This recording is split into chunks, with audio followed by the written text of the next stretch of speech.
And then we recount the plagues that were poured out upon the Egyptians.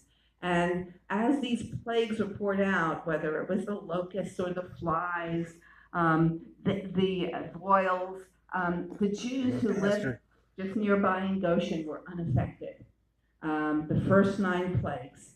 But then the 10th plague came, and the reason the subsequent plagues came was because Pharaoh had hardened his heart and would not let our people go.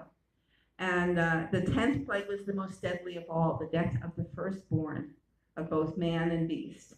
And whereas the Lord did not exempt the Jewish people from that plague like he did from the others, he did provide a means of escape, and that was through a lamb. And Moses instructed the children of Israel to each take a lamb to a household. It wasn't any lamb. It was to be an unblemished lamb from the males, a year-old lamb, and the blood of that sacrificed animal was to be put on the doorposts of the house using some hyssop, which is like a plant. It was soaked up, the blood, from a basin and struck to the side posts of the door and then to the lintel, to the top of the door. The remaining blood in the basin would have been left at the foot of the door. Think about it, the side posts, the top of the door, left at the base of the door, in a sense, sealing that door with a bloody cross.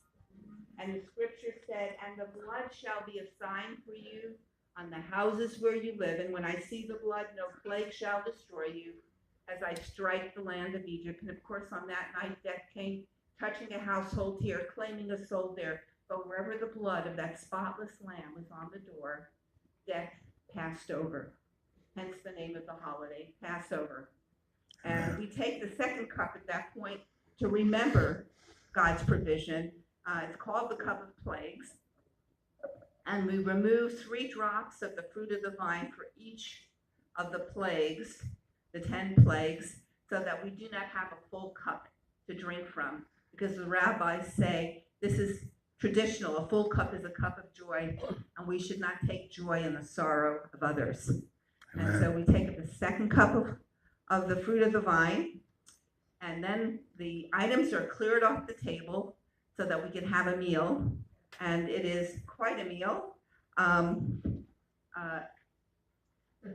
like this little boy having his chicken matzo ball soup. Matzo balls are traditional for Passover. They're dumpling made of ground up matzah, unleavened bread. With, remember, there's no leaven, so it's just held together with some egg. And it's a very tricky mixture to do just right. My grandmother never quite got it. We used to call hers matzo bombs. We thought they were the Israeli army secret weapon. But it's a very lavish meal, a very big meal, in which kind of like the Jewish Thanksgiving, which we thank God for all that he's done for us. I couldn't get assurances from Pastor Patrick that you had a kosher kitchen here, so we did not prepare a Passover meal for you today. But maybe someday you might like to do that on your own. But what I do want to do is take this time right now, just as a little bit of a break from the Passover, to tell you a little bit about the ministry of Jews for Jesus. Some of you have been getting our newsletter. How many get our newsletter? Yeah, just a few of you, and know a whole lot of, then you may not know a whole lot about what we do. And so I thought the easiest way, rather than my talking, is to show you a short video. And one thing that I want to do while I'm showing you the video is have you take your brochure. You want to take your brochure. Notice that there is a perforation on it. I'm going to ask you at the count of 3 with me to tear that perforated part off, because it's an involvement part. You can do it in Hebrew, because your Hebrew, I can see, is really improving. Okay, Echad, Stein, Shalosh. Very good. Okay.